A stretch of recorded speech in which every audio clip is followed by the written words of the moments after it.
کہ جو شخص سورہ الکہف کی پہلی 10 اور آخری 10، کچھ روایات میں 3 کا لفظ بھی آتا ہے لیکن اکثر روایات میں 10 ہی کا لفظ آتا ہے، جو شخص اس کی ابتدائی 10 اور آخری 10 آیات کو پڑھے گا، یاد کرے گا، پڑھے گا، وہ فتنہ دجال سے محفوظ رہے گا۔ اصل میں بات کیا ہے کہ صرف یہ آیات کا حفظ اور آیات کا پڑھنا ہاں شاید اپنی برکت سے بھی دجالی فتنے سے محفوظ رکھے گا، لیکن دجالی میں حدیث سے پتا چلتا ہے کہ دجال کا فتنہ حب دنیا کا فتنہ، دنیا پرستی کا فتنہ ہوگا۔ حدیث سے پتا چلتا ہے، طویل حدیث کا مفہوم ہے نا کہ دجال اور اس کا فتنہ جب دنیا پر عام ہوگا تو ہمیں پتا چلتا ہے کہ جب دجال کا ظہور ہوگا تو دجال ساری دنیا کا چکر لگائے گا، ساری دنیا میں گھومے گا۔ اور حدیث کا مفہوم بتا رہی کہ جب دجال کا ظہور ہوگا تو وہ ساری دنیا میں چکر لگائے گا، ساری دنیا میں گھومے گا، اپنی حکومت، اپنے عہدے، اپنے اقتدار کو مضبوط کرنے کے لیے وہ ساری دنیا میں چکر کرے گا، گردش کرے گا۔ اور حدیث ہمیں بتاتی ہے کہ دجال کے ساتھ ایک اس کی جنت ہوگی اور ایک اس کی وہ لوگوں کے سامنے اپنی جنت اور اپنی جہنم کو پیش کرے گا، اپنی جنت دکھا کے انہیں راحت سکون کی امیدیں دلائے گا، اور اپنی جہنم دکھا کے ان کو خوف، ان کو ڈرائے گا۔ حدیث بتاتی ہے کہ جو دجال کی جنت کے ہرس میں آ کر اس کی طرف بڑھ جائے گا اور اس کو مان لے گا اور اس کی اطاعت کر لے گا تو پھر اس کو جہنم میں ڈالا جائے گا، اور جو اس کی جہنم سے ڈر جائے گا اس کو بھی جہنم میں ڈالا جائے گا، لیکن جو اس کی جنت کے دھوکے اور اس کے فراڈ میں نہیں آئے گا اور اس کی جہنم سے نہیں ڈرے گا، صرف اللہ کی جہنم سے ڈرے گا اور اس کی جنت کا حفظ کرے گا، پھر وہ بچ جائے گا۔ تو سورہ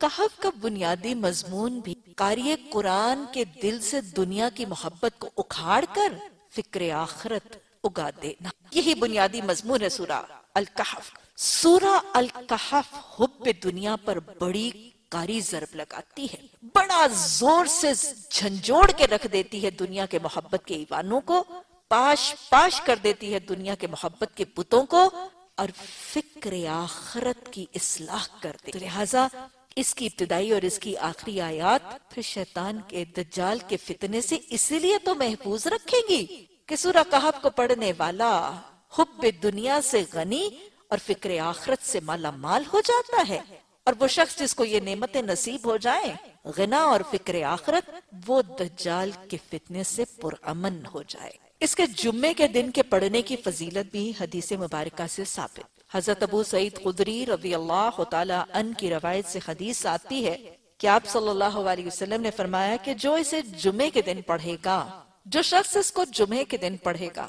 اچھا، جمعے کے دن پڑھنے کے حوالے سے میں یہ بتا دوں، اس سے ایک سوال بھی آیا کہ اس کو ایک ہی سٹنگ میں بھی پڑھا جا سکتا ہے، لیکن بسا اوقات اگر کوئی کام ہے، کوئی مصروفیت ہے، کوئی ذمہ داری ہے، کچھ فرائض ہیں، تو اس کو متفرق نشستوں میں بھی جمعے کے دن کمپلیٹ کیا جا سکتا ہے۔ بسا اوقات کچھ لوگ ادھر کھانے کا وقت ہے اور بچے بھوکے کھانا مانگ رہے ہیں، یا شوہر آ گیا کھانا مانگ رہے ہیں، لیکن خاتون خانہ جو ہے وہ تو اب سورہ کہف بھی کر کے اٹھیں گی، ادھر بیمار ساس جو ہے وہ دوا مانگ رہی ہے، لیکن خاتون تو اپنی سورہ کہف مکمل ہی کر کے اٹھیں گی۔ یہ تصور نہیں، سورہ کہف کو پڑھنا مقصود ہے، لیکن اس کو سنگل سٹنگ میں پڑھنا، کیونکہ یاد رکھیے گا فرائض کے ترک کرنے پر سوال۔ بہرحال آپ صلی اللہ علیہ وسلم نے فرمایا جو اس کو جمعے کے دن پڑھے گا، اس کے پاؤں سے لے کر آسمان تک اس کے لیے نور ہوگا، اس کے پاؤں سے لے کے آسمان تک، پاؤں کے تلے سے لے کے آسمان تک اس کے لیے نور ہوگا جو قیامت کے دن تک۔ یہی نور تو ہے نور ہدایت،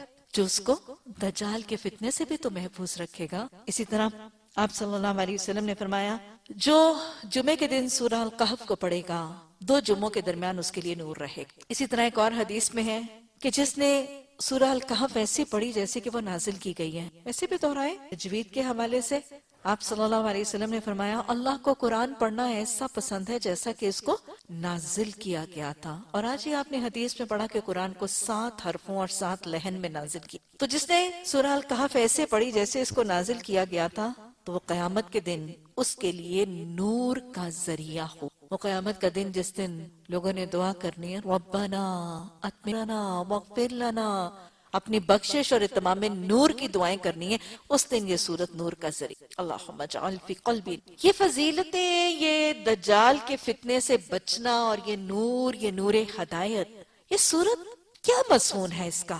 جو یہ نور ہدایت کا ذریعہ بنتا ہے، جو یہ بخشش کا ذریعہ بنتی. اگر آپ لب لباب دیکھنا چاہیں اور سمری دیکھنا چاہیں سورہ الکہف کی، تو بنیادی طور پر سورہ الکہف دنیا کی رغبت اور دنیا کی محبتوں پر ضرب لگاتی، دنیا کی محبتوں کو پاش پاش کرتی ہے، دل سے اکھاڑتی ہے، حب دنیا کے بت کو توڑتی ہے، اور دنیا کی عارضی زندگی کی عارضی حقیقت کی اہمیت کو واضح طور پر کھول کر حقیر ثابت کر دیتی ہے آخرت کی زندگی کے مقابلے. بالکل ویسے جیسے احادیث آپ صلی اللہ علیہ وسلم نے فرمایا کہ اللہ سبحانہ تعالیٰ کے نزدیک اس دنیا کی زندگی کی حق، یہ دنیا کی زندگی جسے میں اور آپ پتہ نہیں اپنی کل کائنات سمجھتے، اللہ سبحانہ تعالیٰ کے نزدیک اس دنیا کی زندگی کی حقیقت مکھی یا مچھر کے پر سے بھی. حدیث کا وہ واقعہ کہ اللہ کے رسول صلی اللہ علیہ وسلم رستے میں سے گزر رہے تھے تو سرے راہ ایک مردہ بکری کا بچہ پڑا ہوا تھا. بکری کا بچہ ویسے غیر اہم، اوپر سے وہ مردہ، ایک مردہ بکری کا بچہ پڑا ہوا تھا. آپ اس کے اوپر سے جب آپ کا گزر ہوا تو آپ نے اس کی طرف اشارہ کر کے فرمایا کہ جتنا غیر اہم، غیر ضروری، بے مقصد، بے فائدہ یہ مردہ بکری کا بچہ اپنے مالک کے نزدیک ہے، اس سے بہت زیادہ بیکار اور بے مقصد یا غیر اہم اللہ کے نزدیک یہ دنیا کی زندگی آخرت مقابلے. اور آپ نے ایک حدیث مبارکہ میں اس دنیا کی زندگی کی اہمیت آخرت کی زندگی کے مقابلے میں ایک تشبیہ اور ایک تمثیل کے ذریعے آپ نے فرمایا کہ جب تم میں سے کوئی شخص سمندر میں اپنی انگلی ڈبو کر نکالتا ہے، جب تم میں سے کوئی شخص سمندر میں اپنی انگلی ڈبو کے نکالتا ہے تو جو اس انگلی پر لگنے والے پانی کی مثال اس سمندر میں بہنے والے پانی کے مقابلے میں ہے، وہی دنیا کی زندگی آخرت کے زندگی کے مقابلے. اور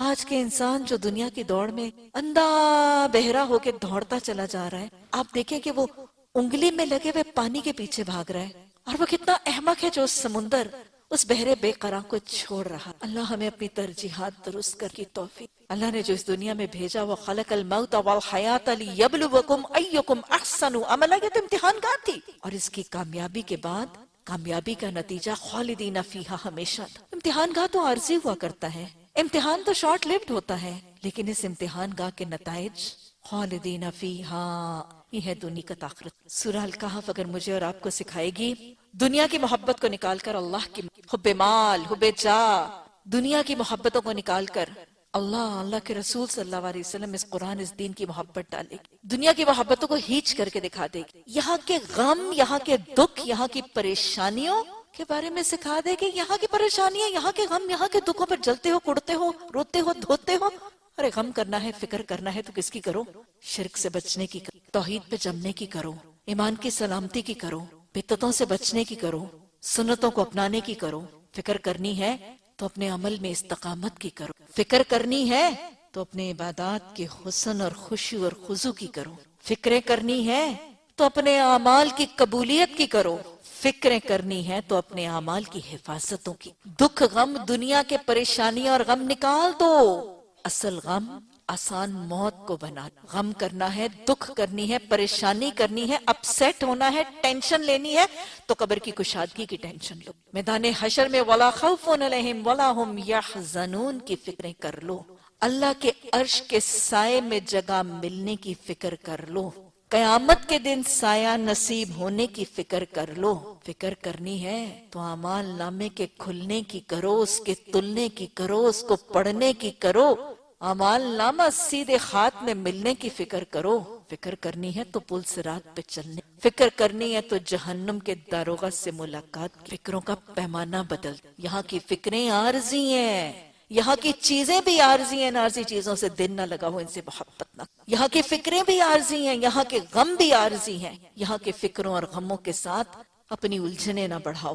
یہاں کے غم اور فکر نکال کے آخرت کا غم اور فکر ڈالو. زندگی کے بعد کے مراحل کی فکریں اور غم ڈالو، اور یہاں کی محبوب چیزوں کو آخرت کی فکر کے لیے پیش کر دو. بنیادی یہ تصور ہے. میں پھر دہرا رہی ہوں، بار بار دیکھیے گا. سورہ کہف دنیا کی محبتوں کو نکالے گی، دنیا کے غموں سے نجات دلائے گی، آخرت کی فکر ڈال کے دنیا کی محبوب چیزوں کو آخرت کے فکر کو آسان کرنے کا طریقہ سکھائے. والمال والبنون زینت الحیات دنیا سکھائے گی، والباقیات الصالحات کا تصور سمجھائے گی، یہ سمجھا دے گی تمہاری اولادیں بڑی محبوب ہیں، لیکن امت کا بانج وہ ہے، امت کا بانج وہ نہیں ہے جس کے پاس اولاد نہیں ہے، امت کا بانج وہ ہے جس کی اولادیں ہیں اور اس نے اپنی اولادوں کو اللہ کا فرما بردار دیندار نہیں بنایا، اپنے لیے صدقہ جاریہ نہیں بنایا، وہ بانج ہے امت۔ اپنی دل پسند محبوب اور اولادوں کو آخرت کے فکر کے لیے لگا دو،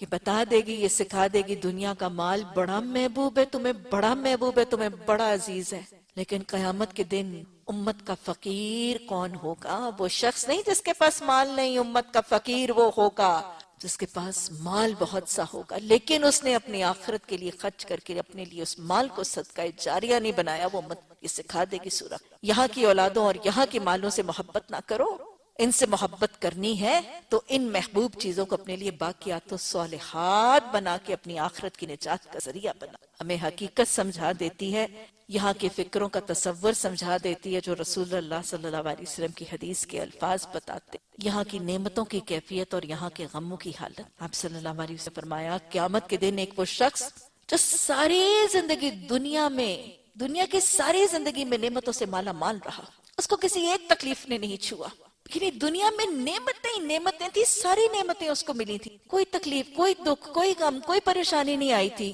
قیامت کے دن اس کو جہنم کے ایک حوض میں ایک غوطہ دے کے نکال کے پوچھا جائے گا بتا تو کس حال میں رہا؟ وہ کیا کہے؟ جو ساری زندگی اس دنیا کی عارضی نعمتیں کھاتا پیتا چاٹتا سمیٹتا رہا، کوئی غم نہیں آیا تھا، جہنم کا ایک حوض، ایک غوطہ، پتا کس حال میں رہا؟ اس میں آتا ہے وہ کہے گا مجھے تو کبھی کسی نعمت نے چھوا ہی نہیں، مجھے تو کبھی کسی نعمت نے چھوا ہی نہیں۔ اور اس کے برعکس ایک شخص، آپ صلی اللہ علیہ وسلم نے فرمایا کہ وہ شخص جس کو دنیا میں کسی نعمت نے نہیں چھوا ہو، اس کو اللہ کی کوئی نعمت نہیں ملی، ساری زندگی تکلیفوں عذابوں میں سسکتا رہا، پلکتا رہا، تڑپتا رہا، یہاں تک کہ حدیث بتاتی کہ منہ کے بل گھسٹتا رہا۔ حدیث کیا مفہوم اور اس کی وضاحت بتا رہی، ساری زندگی عذاب میں دوچار رہا، ساری زندگی تکلیفوں میں مبتلا رہا، کوئی نعمت نہیں ملی، اس کو قیامت جنت کے ایک حوض میں ایک غوطہ دینے کے بعد، ابھی تو وہ جنت میں گئے، اس کو جنت کے ایک حوض میں ایک غوطہ دینے کے بعد نکال کے پوچھا جائے گا بتا تو کس حال؟ وہ کہے گا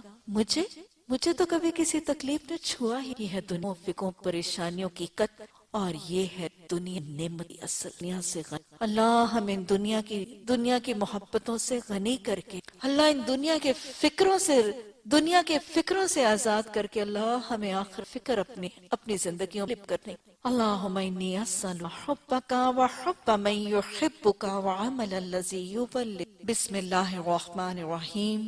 الحمدللہ الذی انزل علی عبدہ الکتاب ولم یجعل لہ عوجا۔ الحمدللہ، یہ وہ کلمہ جو قرآن کی 5 سورتوں کے آغاز کا ابتدائیہ کلمہ، تخمینے کے مطابق قرآن میں تقریباً 38 دفعہ 38 ٹائمز یہ کلمہ دہرایا، بہت اہمیت کا حامل، مومن کے دن کا آغاز، مومن کے بہت سے کاموں کا آغاز، ابتدا انتہا الحمدللہ کے کلمے، چھینک کے بعد، حال پوچھنے کے بعد، واش روم سے نکلنے کے بعد، سواری پر سوار ہونے کے بعد، خوشخبری کی دعا کے بعد، سواری پر سوار ہوتے ہوئے گھر سے نکلتے ہوئے الحمدللہ، کھانے کے بعد، چھینک کے بعد، اور خطبہ نکاح کا پہلا کلمہ بھی الحمدللہ۔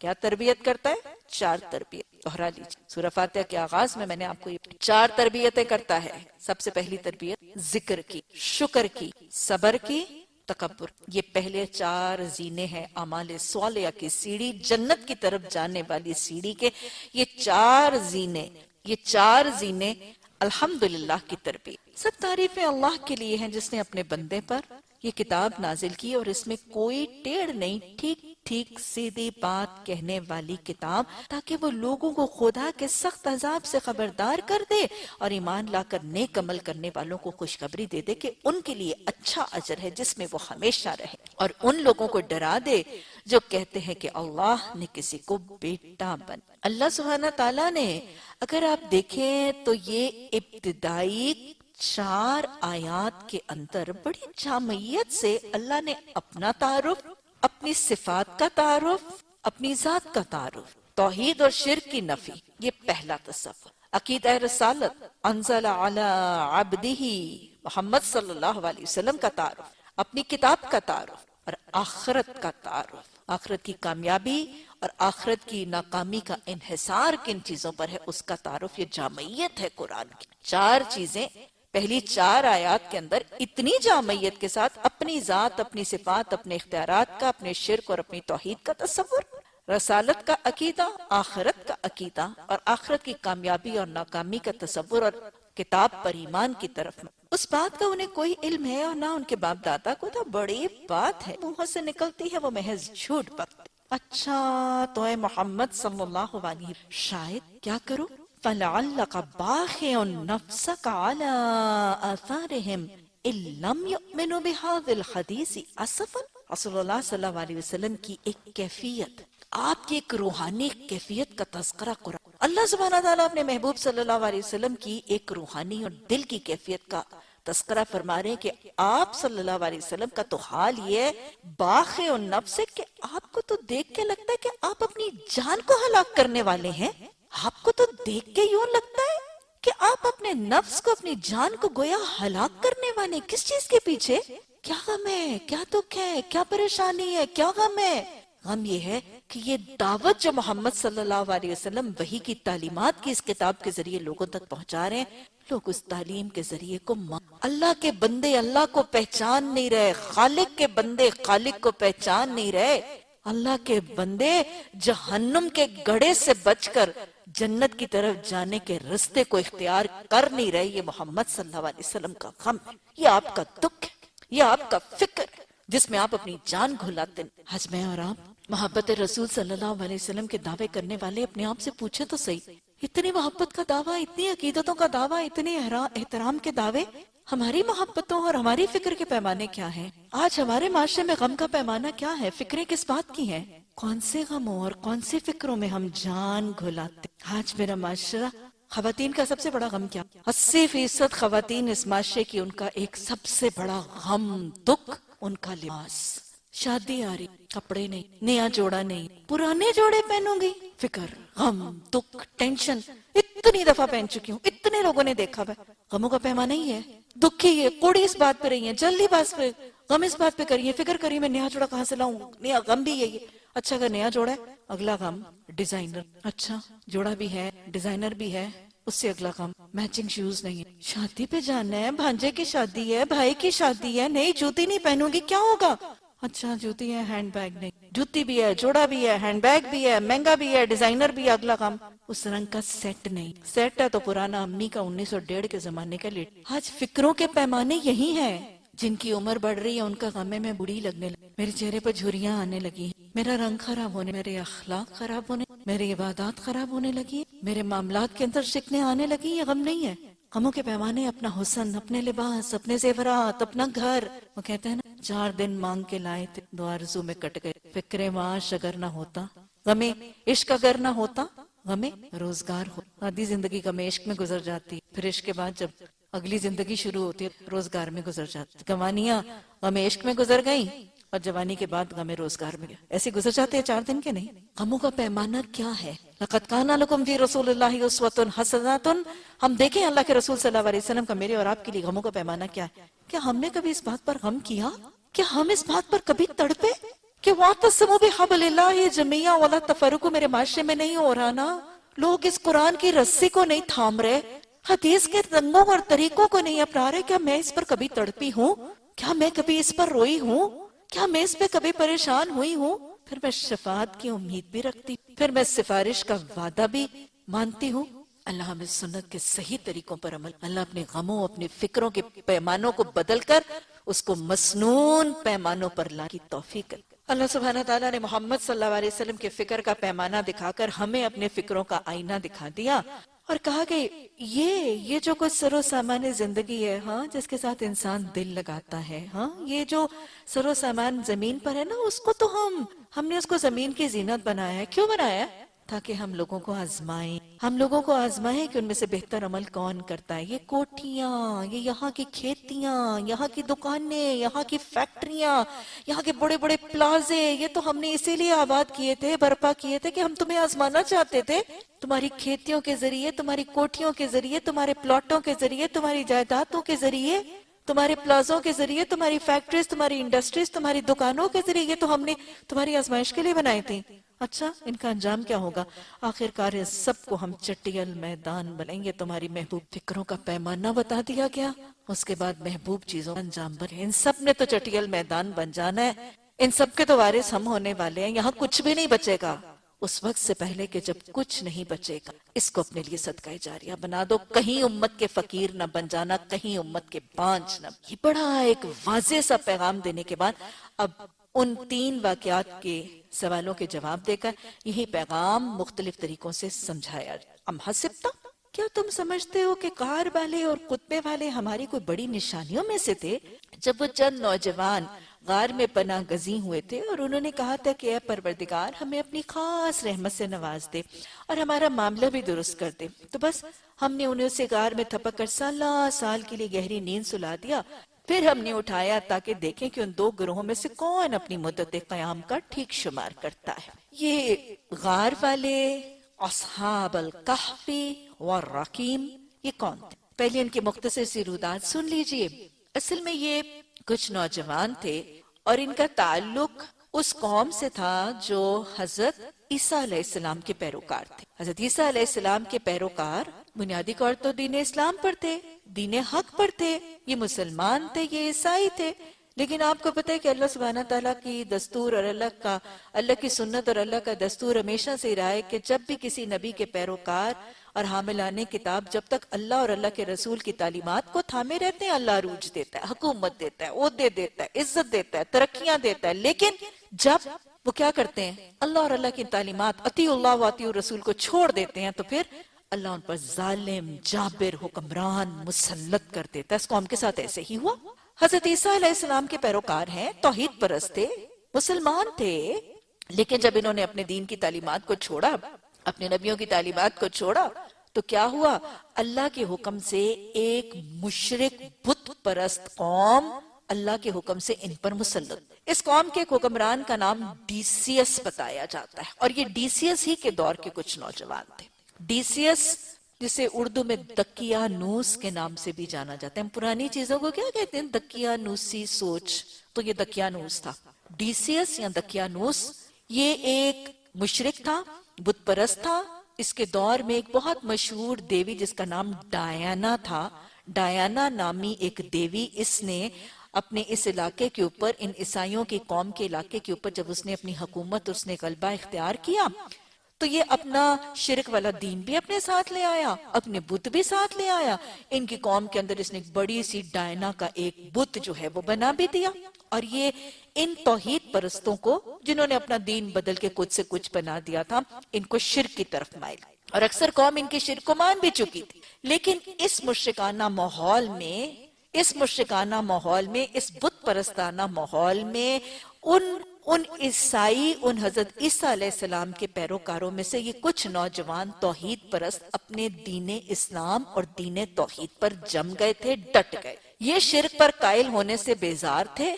انہوں نے شرک کی نفی کی تھی، بت پرستی کی نفی کی تھی، توحید پر جمے ڈٹے رہے تھے. اور پھر اللہ سبحانہ تعالیٰ انہی کی داستان ابھی آگے ہم پڑھتے ہیں. اللہ سبحانہ تعالیٰ نے یہ ڈیفرنٹ علاقوں کے لوگ تھے، اللہ نے ان کو اکٹھا کر دیا تھا، ان کو ملا دیا تھا. پھر اللہ کے حکم سے یہ غار میں چلے گئے تھے، اللہ نے ان کو غار میں پناہ دی، ان کی حفاظت کی. کیسے کی ابھی ہم آگے پڑھتے ہیں. اور پھر 300 یا 309 سالوں کے بعد، ہمیں اکثر آپ قرآن میں پڑھیں گے تو آپ دیکھیں گے کہ یہاں پہ کہیں کہا جاتا ہے کہ 300 سال تھے اور کہیں کہا جاتا ہے کہ 300 سے 9 سال زیادہ تھے.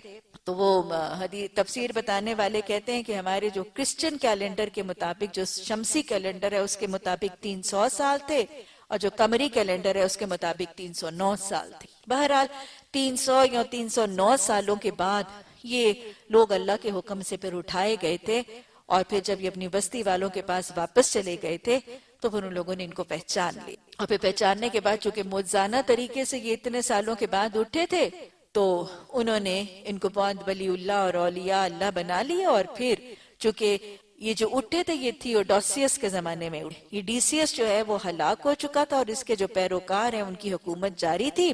اور تھیوڈوسیس کا وہ وقت تھا جب عیسائیت پھر غالب آ چکی. پھر عیسائیت غالب آ چکی تھی تو جب یہ عیسائی عیسائی دین پر جمنے والے یہ نوجوان موزانہ طریقے سے اتنے 100 سالوں کے بعد پھر جاگے تو بستی والوں نے ان کو پہچانا، ان کو اولیاء اللہ بنا لیا، ان کو صالحین بنا لیا، ان کو توحید پرست مان لیا، اور ان کی قبروں کے اوپر انہوں نے وہ مزار بنا لی اور قبر پرستی کا طریقہ جو ہے وہ شروع کر لیا۔ اور یہ دوسرا دور کس کا تھا؟ تھیوڈوسیوس حکمران کا۔ تو لہٰذا یہ بنیادی طور پر ان کی داستان جو ڈیسیس سے لے کے اگلے دور تک چلی، اور کیسے یہ گئے اور کیسے یہ اس کے بعد چھپا لیے گئے اور پھر ان کو سلا دیا۔ تو اللہ سبحانہ تعالیٰ یہ جو فرما رہے ہیں کہ یہ غار اور کتبے والے، تمہارا کیا خیال ہے کہ یہ اللہ کی عجیب نشانیوں میں سے تھے؟ یہ دو فرق لوگ نہیں۔ اکثر تفاسیر میں یہ آتا ہے کہ غار والے اور کتبوں والے بنیادی طور پر اصحاب الکہف ایک ہی تھے۔ یہ وہ دو نوجوانوں کے دو متفرق نام ہیں۔ ان کو اصحاب الکہف اور غار والے اس لیے کہا گیا ہے کہ جب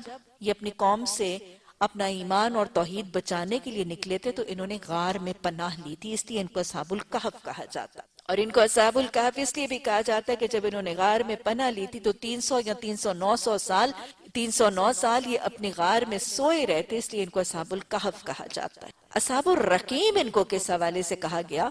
رقیم کہتے ہیں قطبے کو، تو ان کو اصحاب الرقیم دو حوالوں سے کہا گیا، کہ ایک تو اس حوالے سے کہ جب وہ مشرک بت پرست حکمران ڈیسیس کے دور میں جب یہ توحید پرست نوجوان اٹھے تھے اور انہوں نے اپنے دین توحید کا اقرار، اعلان اور دعویٰ ببانگ دہن کیا تھا، تو اس اعلانیہ توحید پر ان کو قوم کا مجرم بنا دیا۔ یہ حاکم وقت کے مجرم تھے، اور بس اسی حاکم وقت کے مجرم ہونے کے خوف سے کہ ہم پکڑے جائیں گے اور ہم ستائے جائیں گے اور ہم شرک کی طرف واپس مائل کرائے جائیں گے، یہ چھپ گئے تھے۔ جب یہ چھپ گئے تھے، یہ غائب ہو گئے تھے، یہ روپوش ہو گئے تھے، یہ توحید پرست اس مشرک بادشاہ کے دور میں، تو یہ موسٹ وانٹڈ ٹیررسٹ تھے، یہ most wanted people of the time. اور ان کے بڑے بڑے مجسمے یا بڑے بڑے پتھر کے کتبوں کے اوپر ان کے چہروں کی تصویریں کندہ کر کے چوراہوں میں، چوکوں میں اور سڑکوں پہ نصب کر دی، جیسے موسٹ وانٹڈ انڈیویجولز کے ہوتے ہیں نا، تاکہ لوگ دیکھیں اور گلی کوچے میں کہیں چھپا ہوا پوشیدہ ملے تو وہ پکڑ کے بادشاہ کے حوالے کریں۔ تو ان موسٹ وانٹڈ ضروری نکالے جانے والے اور ڈھونڈے جانے والوں کی شناخت کے لیے اس دور کے گلی کوچوں اور سڑکوں اور شہروں کے اندر کتبے وضع کر دی۔ اسی کی وجہ سے بعد والے لوگوں نے ان کو بعد میں پہچان بھی لیا تھا، جب یہ 300 سال کے بعد اٹھے تھے، لیکن لوگ ان کو جانتے تھے، ان کے چہروں کو پہچانتے۔ اور یہاں ان کو کتبے والا اس لیے بھی کہا گیا کہ جب یہ 300 سال کے بعد زندہ کر کے موزانہ طریقے سے اٹھائے گئے تھے تو قوم کے لوگوں نے ان کی قبروں کے اوپر قبر پرستی کی تھی، اور ان کی قبروں کے اوپر کتبے اور مزار لگا کر قبر پرستی کا آغاز کیا۔ تو اس حوالے سے ان کو اصحاب الکہف اور اصحاب الرقیم کہہ کر پکارا گیا ہے۔ اکثر مفسرین تفاسیر میں آپ کو یہی نظر آئے گا کہ یہ دو الگ شناخت نہیں تھی، یہ بنیادی طور پر وہی نوجوان تھے جن کی یہ ساری رودات ہے۔ تو لہٰذا اب اللہ سبحانہ تعالیٰ آگے ان کی رودات سنا، ہم ان کا اصل قصہ تمہیں سنا۔ وہ چند نوجوان تھے، آپ کو پتا ہے کہ جوانی کی عبادت اور جوانی کا ایمان اور جوانی کی اصلاح تو اللہ سبحانہ بڑی پسند فرماتا ہے، اور یہ اللہ کی شکر گزاری کا بھی ایک طریقہ۔ حدیث کیا کہتے ہیں؟ اسی جوانی کے شکر کا تو مطالبہ ہے۔ آپ نے فرمایا کہ 5 چیزوں کا شکر 5 سے پہلے کرو، تو اس میں سے پہلی چیز کیا ہے؟ جوانی کا بڑھاپے سے پہلے، جوانی کا شکر بڑھاپے سے پہلے کرو، صحت کا شکر بیماری سے پہلے کرو، مالی فراخی کا شکر مالی تنگ دستی سے پہلے کرو، اور فرصت کا مصروفیت سے پہلے، زندگی کا موت سے پہلے۔ تو انہوں نے اپنے بڑھاپے سے پہلے اپنی جوانی کا شکر کیا اور اپنی جوانی ہی کی حالت میں ایمان لائے تھے۔ ویسے بھی آپ کو پتا ہے قیامت کے دن وہ 5 سوال جن کے بغیر کوئی ابن آدم اپنی جگہ سے ہل نہیں سکے گا، اس میں سے پہلا سوال کیا ہے؟ جوانی کے سال میں گزاری، دوسرا ایمان زندگی کے سال میں گزاری۔ تو لہٰذا جوانی کا ایمان، جوانی کا عمل، جوانی کی عبادت یہ بڑی پسندیدہ ہے، یہ شکر کا بہترین طریقہ ہے۔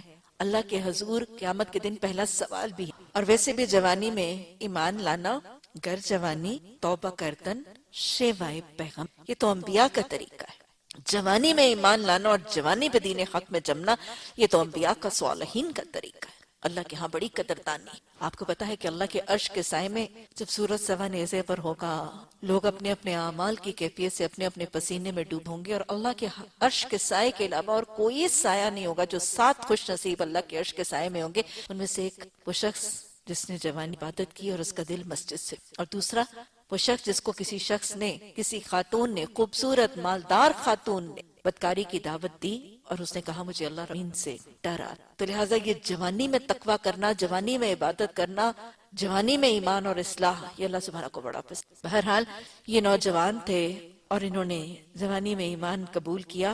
وہ چند نوجوان تھے، کون سے حکمران کے دور میں؟ ڈیسیس کا دور ہے، عیسائی قوم ہے، کافر مشرک بت پرست حکمران ہے، 249 to 258 حضرت عیسیٰ علیہ السلام کی وفات کے تقریباً 250 سال بعد کا یہ موقع ہے۔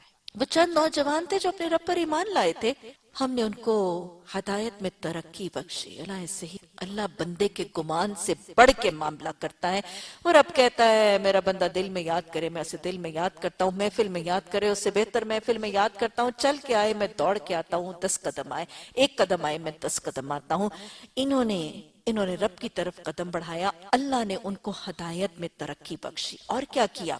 زدناہم ہدن، اللہ نے ان کو ہدایت بخش دی۔ توحید کے انعامات دیکھیے، اللہ کے لیے جمنے کے انعامات دیکھیے، جوانی میں ایمان کے انعامات دیکھیے، اللہ نے ان کو ہدایت میں ترقی بخش دی۔ اور کیا کیا؟ ہم نے ان کے دل اس وقت مضبوط کر دیے جب وہ اٹھے اور انہوں نے اعلان کر دیا، کیا ہمارا رب تو بس وہی ہے جو آسمانوں اور رب زمین کا رب ہے، ہم اس کو چھوڑ کر کسی دوسرے کو معبود نہیں پکاریں گے، اگر ہم ایسا کریں گے تو بالکل بے جا کریں۔ پھر انہوں نے کہا، آپس میں ایک دوسرے سے کہا، یہ ہماری قوم تو رب کائنات کو چھوڑ کر دوسرے خدا بنا بیٹھی، ان کا رویہ کیا ہے، ان کا عمل کیا ہے؟ توحید پر جم گئے تھے۔ قالوا ربنا اللہ ثم استقاموا تتنزل علیہم الملائکہ، یہی کیفیت، انہوں نے اللہ کو مانا تھا، اللہ کی مان کر جم گئے تھے، ڈٹ گئے تھے۔ اللہ نے ان کی خواہش، ان کی آرزو، ان کی طلب، ان کی تڑپ کے مطابق ان کو ہدایت دی، ہدایت میں اضافہ دیا اور ان کے دلوں کو ثابت کر دی، ان کے دلوں کو مطمئن کیا، ان کے دلوں کو سکینہ دیا، ان کو طاقت دی ایمان کی، ان کو توانائی دی، حرارت دی اسلام کی۔ اور رب نے کیا کیا آپ کو پتہ ہے؟ یہ لوگ کسی ایک علاقے، کسی ایک گھرانے کے لوگ نہیں تھے، یہ متفرق بستیوں کے لوگ تھے، متفرق شہروں کے لوگ تھے، متفرق گھرانوں کے لوگ تھے، کوئی ہمسائے، کوئی نیبرز نہیں تھے۔ اللہ سبحانہ اللہ نے جب یہ اللہ کے لیے اٹھے تھے تو اللہ سبحانہ تعالیٰ نے ربطنا، اللہ نے ان کے دل جوڑ دی۔ ایک تو ربطنا علی قلوبہم کا مطلب ہے کہ اللہ نے ان کے دلوں کو مضبوط کر دیا تھا، ان کو قوت ایمان دیا تھا۔ وربطنا علی قلوبہم کا دوسرا مطلب یہ مختلف گھرانوں، مختلف بستیوں، مختلف گلی کوچوں کے لوگوں کو اللہ نے آپس میں جوڑ دیا۔ بہت بڑا احسان ہے اللہ سبحانہ تعالیٰ نے۔ اس دور میں جب سب ان کے مخالف تھے، سب ان کے اوپوننٹس تھے، اللہ سبحانہ تعالیٰ نے ہم خیالوں کو جمع، لائک مائنڈڈ پیپل کو جمع کر دی۔ یہ بھی اللہ کا بڑا خاص کرم۔ ایمان کے بعد اگر انسان فرد واحد رہ جائے تو اس ایمان پر جمنا، ڈٹنا، قائم رہنا مشکل ہے، لیکن جب ایک جماعت کے ساتھ جڑ جائے تو ایمان استقامت آسان اور سہل ہو جاتی، زیادہ ممکن ہو جاتی ہے۔ اس لیے تو آپ نے فرمایا ید اللہ فوق جماعت، اللہ کا ہاتھ ہے جماعت پہ۔ اور پھر آپ نے تاکید بھی فرمائی کہ جماعت سے جڑے رہو، کسی سسٹم کے ساتھ جڑے رہو، کسی تنظیم کے ساتھ جڑے رہو۔ کیوں؟ کیونکہ بھیڑیا ریوٹ سے ہٹی ہوئی بکری ہی پر حملہ کرتا ہے۔ اور ویسے بھی آپ بتائیں کہ یہ اللہ سبحانہ تعالیٰ کا بڑا احسان ہے، بڑا کرم ہے کہ اپنے لائک مائنڈڈ لوگوں کے ساتھ انسان کو اللہ جوڑ۔ اگر سوچے ایک شخص صرف اپنے مخالفین کے درمیان رہ کر زندگی گزارے تو کتنا مشکل ہو جاتا، کتنی دوبر ہو جاتی ہے زندگی، بلکہ حق پر چلنا اور صراط مستقیم پر قائم رہنا بھی مشکل ہو جاتا ہے۔ لیکن اگر زندگی کے کچھ گوشوں میں، کچھ حصوں میں لائک مائنڈڈ لوگ مل، حق پر چلنے والا گروہ مل جائے تو اس حق کے راستے پر چلنا آسان ہو جاتا ہے۔ کیوں؟ کبھی کوئی گر جاتا ہے، کبھی کوئی پھسل جاتا ہے تو اس گروہ میں سے دوسرے اس کو بڑی آسانی سے اٹھا لیتے، ڈگمگانے والے کو استقامت دینے کی طرف مائل ہو جاتے ہیں، کسی گرے، کسی بہکے ہوئے کو حوصلہ، تسلی اور استقامت دے دیتے ہیں۔ تو اللہ نے ان پر یہ دوسرا احسان کیا، اللہ نے لائک مائنڈڈ کو ملا دیا، اللہ نے دلوں کو استقامت اور سکون دے دیا۔ یہ سب کچھ انہیں کیوں ملا تھا؟ ان کے توحید پر ایمان کی وجہ، شرک سے بیزار ہونے کی وجہ پر، اور اپنے ایمان کے اعلان اور اقرار کی۔ یہ ایمان کا اقرار اور اعلان، یہ بھی تو اللہ کو بڑا پسند ہے۔ ایمان، مومن کی صفت کیا ہے؟ وَلَا يَخَافُونَ لَوْمَةَ لَائِمٍ، وہ کیسے ملامت کرنے والے کی ملامت کی فکر نہیں کرتے، ایسا ہی پسند۔ اور ان کا رویہ کیا تھا؟ ظالم حکمران کے خلاف کلمہ حق کہنا۔ یہ کیا ہے؟ افضل جہاد ہے۔ ان کو سب کچھ مل کیوں رہا ہے؟ توحید پرست ہیں، شرک سے بیزار ہیں، ایمان کا اعلان کرتے ہیں، کسی ملامت کرنے والے کی ملامت کی فکر نہیں کرتے، اور افضل جہاد کر رہے ہیں۔ دیکھا ان سب کے بعد کیا کیا کچھ ملا؟ ہدایت میں زیادہ، ہدایت میں اضافہ، ایمان میں ترقی، ایمان میں ثابت قدمی، ایمان میں مضبوطی، لائک مائنڈڈ گروہ کے ساتھ اللہ نے ملا دیا، تمام طریقوں پر جمنے اور ڈٹنے۔ انہوں نے کہا کہ یہ ہماری قوم کے لوگ تو رب کائنات کو چھوڑ کر دوسرے خدا بنا بیٹھے، یعنی معاشرے کے شرک کو محسوس کیا نا، یہ لوگ ان معبودوں پر کوئی واضح دلیل کیوں نہیں؟ ان کا رویہ بڑا ریشنل ہے، وہی جو قرآن کہتا ہے نا کہ جب کوئی کام ہوتا ہوا دیکھو تو اس کی بھیڑ چال کی طرح اندھی پیروی نہ کرو۔ قرآن کا کیا مطالبہ ہے؟ قل ہاتو برہانکم ان کنتم صادقین، دیکھو تم اپنی دلیلیں لاؤ اگر تم سچے ہو۔ جب کوئی شخص اپنے ارد گرد ہونے والے کاموں میں دلیل کو بیس بنا لے، اپنے آباؤ اجداد معاشرے برادری کی اندھی تقلید کی بجائے قرآن حدیث اللہ کے احکامات اور تعلیمات کی دلیل کو اپنا بیس بنا لے، وہ ناکام نہیں، وہ گمراہ نہیں ہوتا، وہ شرک میں ملوث نہیں ہوتا، وہ توحید پر ضرور جم جائے۔ اس کو اس مشرکانہ بت پرستانہ اندھیرے ماحول کے اندر روشنی کیوں ملی تھی؟ کیونکہ یہ کام دلیل سے کر، بغیر دلیل سے اندھی پیروی کا طریقہ انہوں نے اختیار نہیں کیا۔ آخر اس شخص سے بڑھ کے ظالم کون ہو سکتا ہے جو اللہ پر جھوٹ باندھے؟ اب جبکہ تم ان سے اور ان کے معبودان غیر اللہ سے بے تعلق ہو چکے ہو، تو چلو اب فنا غار میں چل کر پناہ لے، تمہارا رب تمہیں اپنی رحمت کا دامن وسیع کرے گا اور تمہارے کام کے لیے سارو سامان مہیا کرے گا۔ یہ جو غار میں جا کے پناہ گزیں ہو گئے، ترک دنیا کا تصور تو نہیں نکل رہا کہیں؟ اصحاب کہف کا رویہ، ان کے عمل، اللہ سبحانہ تعالیٰ نے ان کی تعریف اور تحسین فرمائی ہے اور ان کے رویے کو پسندیدہ طریقے سے تذکرہ کیا گیا ہے۔ تو ان کا دنیا کو، اپنی بستی کو خیر آباد کہہ کے ایک غار میں پناہ گزیں ہو کر چھپ جانا کیا رہبانیت یا ترک دنیا کا تصور تو نہیں دیتا؟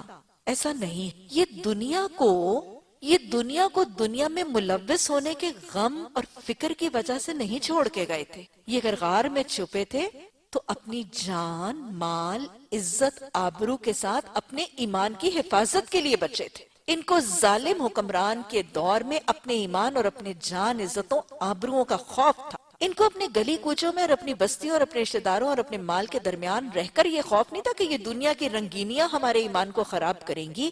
ان کا یہ رویہ ترک دنیا کا تصور فراہم نہیں کرتا، نہ ہی رہبانیت کے تصور کے اوپر سٹیمپ لگاتا ہے۔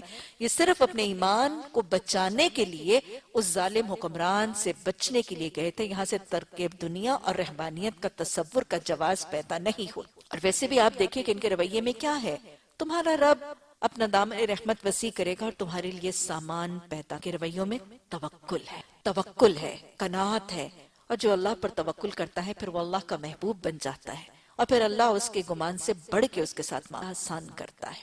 یہ بھی پتہ چل رہا ہے کہ ہجرت اور جہاد توکل اللہ کرنے والوں ہی کے لیے ممکن ہے۔ جو شخص جس کو اللہ کی پہچان نہیں، اس کو اللہ پر توکل نہیں، اور جس کو اللہ پر توکل نہیں، نہ وہ ہجرت کر سکتا ہے اور نہ ہی وہ جہاد کر سکتا ہے۔ اچھا، اب جب یہ غار میں اللہ سبحانہ تعالیٰ نے ان کے لیے جگہ دی تو کیا ہوا؟ تم انہیں غار میں دیکھتے تو تمہیں یوں نظر آتا کہ سورج جب نکلتا تو ان کے غار کو چھوڑ کر دائیں جانب سے چڑھ جاتا، اور جب غروب ہوتا تو بچ کر دائیں جانب سے نکل آتا۔ اصحاب کہف اللہ کے حکم سے، اللہ کی رہنمائی سے، اللہ کے اذن سے جس غار میں یہ پناہ گزیں ہوئے، اس غار کی کیفیت کیا ہے؟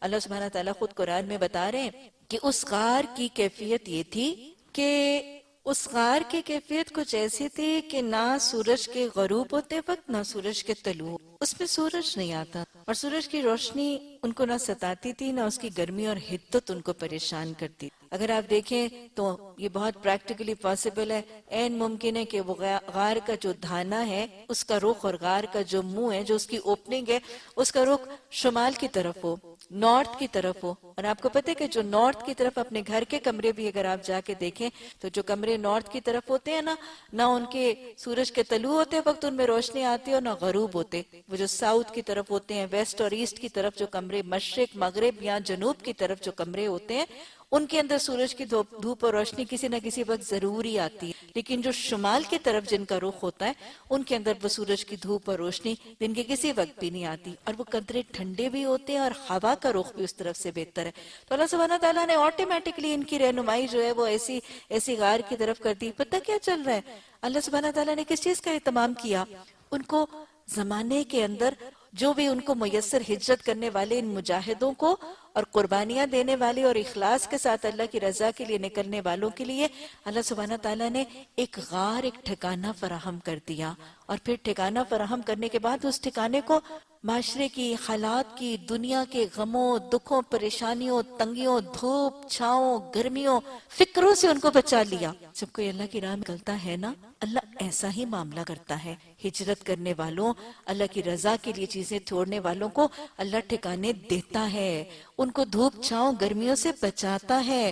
اور پھر جگہ کیسی تھی؟ اچھا چھوٹی سی جگہ، تنگ سی جگہ، دیکھیں اللہ سبحانہ تعالیٰ نے غار کے اندر ایک وسیع جگہ میں پڑے تھے۔ اللہ سبحانہ تعالیٰ کی راہ میں نکلنے والے، اس کی رضا میں نکلنے والوں کو اللہ جگہ بھی دیتا ہے، ٹھکانے بھی دیتا ہے، قیام اور گزران کے ذریعے بھی دیتا ہے، ان کو زندگی کے دھوپ چھاؤں سے بچا بھی لیتا ہے، اور ان کو وسعتیں بھی عطا کر دیتا ہے، ان کو کشادگیاں بھی عطا کر دیتے ہیں، اور این ممکن ہے ان کے لیے کشادگی کے ذریعے رزق میں بھی عطا کر دے۔ وہ ایک وسیع جگہ میں پڑے تھے۔ یہ اللہ کی نشانیوں میں سے ایک ہے، جس کو اللہ ہدایت دے وہی ہدایت پانے والا ہے، اور جسے اللہ بھٹکا دے اس کے لیے تم کوئی ولی اور مرشد نہیں پا سکتے۔ تم انہیں دیکھ کر یہ سمجھتے کہ وہ جاگ رہے تھے، حالانکہ وہ سو رہے تھے۔ کیسے پتہ چلتا ہے کہ وہ جاگ رہے تھے؟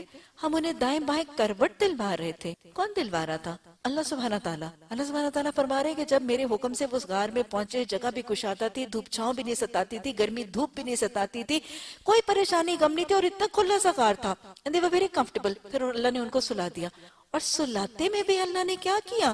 اللہ کہتے ہیں کہ میں اس کی کروٹ ان کی دلواتا رہتا تھا، ان سارے نوجوانوں کی دائیں کبھی بائیں، تاکہ کیا لگے وہ جاگ رہے۔ یہ کروٹ کیوں دلوائی جاتی تھی؟ اور دلواتا کون تھا؟ اللہ، اللہ رحمان، اللہ الودود، اللہ نگرانی کرنے والا۔ اللہ ان کا ولی بن گیا تھا، محافظ نگران بن گیا تھا۔ یہ کروٹیں اللہ کے حکم سے، یہ سوئے ہوئی، آلموسٹ مری ہوئی حالت میں پڑے ہوئے اس غار میں ان نوجوانوں کو اللہ کے حکم سے کروٹیں دائیں بائیں کیوں دلوائی جاتی تھی؟ تفسیر میں دو وجوہات آتی۔ ایک تو آپ کو پتا ہے کہ اس دور میں، آج کے دور میں بھی، اس دور میں بھی لوٹ مار کا وقت تھا، راہزنی، ڈکیتیاں، لوٹ مار، ڈاکو عام تھے۔ اب ایک غار کے اندر، کھلے دھانے والی ایک غار کے کشادہ جگہ میں 8 9 10 نوجوان پڑے ہوں تو این ممکن ہے کہ ان کے لوٹے جانے کا کوئی ڈاکو جھانکے دیکھے، ان کو لگے کہ یہ لوگ ہیں، ان کے پاس مال ہے، اور یہ سوئے پڑے ہیں یا مرے پڑے ہیں، بے ہوش پڑے ہیں، تو آ کے ان کو کوئی لوٹ لے۔ لیکن اگر وہ کروٹیں بدلیں تو ان کو کیا لگتا ہے؟ اللہ سبحانہ تعالیٰ آگے بھی فرما رہے ہیں نا، اگر تم کبھی جھانک کر انہیں دیکھتے تو الٹے پاؤں بھاگ کھڑے ہوتے، تم پر ان کے نظارے سے دہشت بیٹھ جاتی۔ تو اللہ سبحانہ تعالیٰ نے ایک ان کے سونے کی کیفیت میں بھی ان کا روب، ایک ان کا خوف رکھا، اور ان کو اللہ سبحانہ تعالیٰ ایسے جیسے حرکتیں دلواتے رہے کہ اگر کوئی چور، ڈاکو، کوئی اچکا ان کو دیکھتا بھی تو یہ سمجھتا کہ نہیں، یہ کوئی گہری نیند نہیں سوئے ہوئے، یہ کوئی غفلت کی نیند میں نہیں سوئے ہوئے، ان کی نیند ابھی ہلکی سی، ابھی اٹھ کے بیٹھ جائیں گے، تو گویا وہ لوٹے نہ جائیں، وہ مارے نہ جائیں، وہ کسی ڈاکو، کسی راہزن کا شکار نہ ہو جائیں۔ اور دوسرا کیوں ان کو کروٹیں بدلائیں؟ میڈیکل سا، سائنٹیفک سا پوائنٹ۔ آپ نے دیکھا کبھی کچھ مریض جو فالج کا شکار ہو جاتے ہیں، وہ اگر بہت ہی دیر ایک ہی کروٹ پر لیٹے رہے تو کچھ دیر کے بعد ان کے جسم کے وہ اعضاء یا جسم کے وہ حصے جن پر ہڈیوں وغیرہ کا بوجھ ہوتا ہے، وہ جسم کے حصوں پر زخم آتے، وہ جسم کے حصے گل جاتے، خراب ہو جاتے، جن کو ہم عام میڈیکل ٹرمینالوجی میں بیڈ سورز وغیرہ کہتے ہیں۔ اور بیڈ سور وہ زخم ہے جس کا ٹھیک ہونا انتہائی مشکل ہے۔ اللہ ان کے ساتھ کتنی حفاظت کا اور کتنی شفقت کا معاملہ فرما رہے ہیں کہ ان کے کروٹوں پر پہلو بھی صرف اس لیے بدلے جا رہے ہیں کہ کہیں ان کی کھال، ان کے جسم، ان کے گوشت، ان کے پٹھوں کو کوئی نقصان نہ۔ یہ ہوتا ہے اللہ کی ولایت اور محافظت کا طریقہ ان لوگوں کے لیے جو اللہ کی راہ میں اللہ فرماتا ہے نا کہ جب تم میرے راستے میں نکلو گے تو میں تمہارے راستے میں نکلوں گا، تم میرا کام بناؤ گے تو میں تمہارا کام بناؤں گا، تم جب میرے راستے میں نکلتے ہوئے تمہارے ہاتھ بن جاتا ہوں، تمہارے کان بن جاتا ہوں، تمہاری آنکھیں بن جاتا ہوں. یہ تو ہے اللہ کی حفاظت کا طریقہ. اب ان مہاجروں اور ان مجاہدوں کے جسم، ان کے کھال، ان کے گوشت، ان کی ہڈیوں، ان کی اعضاء کی حفاظت اللہ فرمائے. ان کے مال، ان کو ڈاکوں، ان کو چوروں، ان کو راہزنوں سے بچانے کا اہتمام کر رہے ہیں. اور کیا کیا؟ اور ان کا کتا غار کے دھانے پر ہاتھ پھیلائے بیٹھا تھا. یہ ہے اللہ ولی، یہ ہے اللہ محافظ. وہ کیسے کیسے وسیلوں سے مدد کرتا ہے. یہ کتا کہاں سے آیا تھا؟ کچھ روایات میں آتا ہے کہ یہ دھوبیوں کا کتا تھا، کچھ چرواہوں کا کتا تھا، اور جب یہ چل رہے تھے نوجوان تو ان کے ساتھ ہو لی. اور کچھ روایات میں آتا ہے کہ یہ جب سلا دیے گئے تھے تو اللہ کے حکم سے یہ کتا محافظ نگران بنا کے غار کے دھانے پر بٹھا دیا. کیا پتہ چل رہا ہے؟ اللہ نے حفاظت پر حفاظت کا اہتمام کر دیا. اللہ مجاہد مہاجروں کی، توحید پرستوں کی، شرک سے بیزاروں کی حفاظت ایسے ہی کرتا ہے. جب اللہ قرآن میں فرماتا ہے یعصمک من الناس، میں تجھے لوگوں سے بچا لوں گا، تو وہ ایسے ہی بچاتا. اچھا، یہاں پر رک کر ان نوجوانوں کا رویہ، ان نوجوانوں کے عمل، اور پھر ان اعمال اور ان رویوں کے بدلے ملنے والے ذرا ایک معاملہ، انہوں نے کیا کیا اور ان کاموں کے بدلے اللہ نے ان کے ساتھ کیا معاملہ. یہ وہ نوجوان تھے جو ان مشکل حالات توحید پر جم گئے تھے، شرک سے بیزار ہو گئے تھے. انہوں نے اللہ کو پہچان کر اللہ کو مان لیا تھا اور اللہ کی ماننے کا عہد کر لیا تھا. یہ وہ تھے جو اللہ کو پہچان گئے تھے. اللہ کو پہچاننے کے بعد ان کے دلوں میں اللہ کی محبت تمام محبتوں پر غالب ہو گئی. اور جب اللہ کی محبت تمام محبتوں پر غالب ہو گئی، والذین آمنوا اشد حبا للہ کی کیفیت ہو گئی، تو پھر انہوں نے اس رب کی محبت کے، اس رب کو راضی کرنے کے لیے، اس رب کی ناراضگی سے بچنے کے لیے وَلَا يَخَافُونَ لَوْمَةَ لَائِمٍ، کسی ملامت کرنے والے کی ملامت کی، انہوں نے اپنے ایمان کا اعلان کیا. انہوں نے ظالم حکمران کے خلاف افضل جہاد کلمہ حق پکار کے کیا، اور انہوں نے اپنے اس محبوب رب کو راضی کرنے کے لیے اپنی دنیا کی تمام محبوب چیزوں کو ترک کر، قربان کر دیا. اپنا گھر، اپنی بستی، اپنی جائیدادیں، اپنے کاروبار، اپنے محبت والے رشتے، حب الشہوات، سب کی سب اللہ کی محبت، اللہ کی رضا کے لیے قربان کر. اپنے گھر بار، جائیداد، کاروبار، ماں باپ، بہن بھائی، رشتے برادری، سب کو خیر بات کہہ کے ہجرت کر کے نکل آئے. محبوب چیزوں کو دنیا کی محبتوں کے بت توڑ دیتے، حب دنیا کا بت پاش پاش کر دیا تھا. اور پھر یہ ساری چیزیں اپنے محبوب رب کی رضا کے لیے قربان کرنے کے بعد ان کو دنیا کے غم، کہ دنیا کے غموں سے غنی ہو گئے تھے. ان کو دنیا کے فقر و فاقہ کا غم نہیں تھا، ان کو مالی تنگی کا غم نہیں تھا، ان کو دنیا میں مارے پیٹے جانے ستانے کا کوئی فکر اور غم نہیں تھا. یہ دنیا کی فکروں سے آزاد ہو گئے تھے، غنی ہو گئے تھے. آخرت کے فکر سے آشکار ہو. محبتوں کا پیمانہ بدلا تھا، فکروں کا پیمانہ بدلا تھا. کیا ملا تھا حصوں کو؟ یہی تو درس ہے سورہ کہف کا. وہ جنہوں نے اپنی دنیا کی محبوب چیزوں کو اللہ کی محبت پر قربان کر دیا، آخرت کے فکر کے لیے خرچ کر دیا، دنیا کی فکروں سے آزاد ہو کے آخرت کی فکر کو غالب بنا کے ساری محبوب چیزوں کو آخرت کی فکر کے لیے استعمال کر لیا. ہجرتیں کی، جہاد کیا، افضل جہاد کیا. نے ایسوں کو نیستو نہ، کیا معاشرے نے ایسوں کو ختم کر دیا؟ کیا ان کا ذکر خیر جاری نہیں رہا؟ آج بھی میں اور آپ سورہ کہف ہر جمعے کو پڑھتے ہیں اور ان کا ذکر خیر جاری. اللہ سبحانہ تعالیٰ نے ان کو کیا دیا جو اپنی محبتوں کے پیمانے کو بدل دیتا ہے، جو غنی ہو جاتا ہے، جو دنیا کے فکروں سے آزاد ہو کر آخرت کی فکر کو غالب کر لیتا ہے. اللہ نے ان کو کیا کیا؟ لکھے انعامات، زدناہم ہدن، اللہ نے ان کو ہدایت میں اضافت. دوسرا انعام وَرَبَطْنَا عَلَىٰ قُلُوبِهِمْ، اللہ نے ایمان میں استقامت دی، اللہ نے دلوں کو مضبوط کر دیا، ایمان کو مستحکم کر دیا. اللہ نے اپنے ہم خیال گروہ کے ساتھ، حق پرستوں کے ٹولے اور جماعت کے ساتھ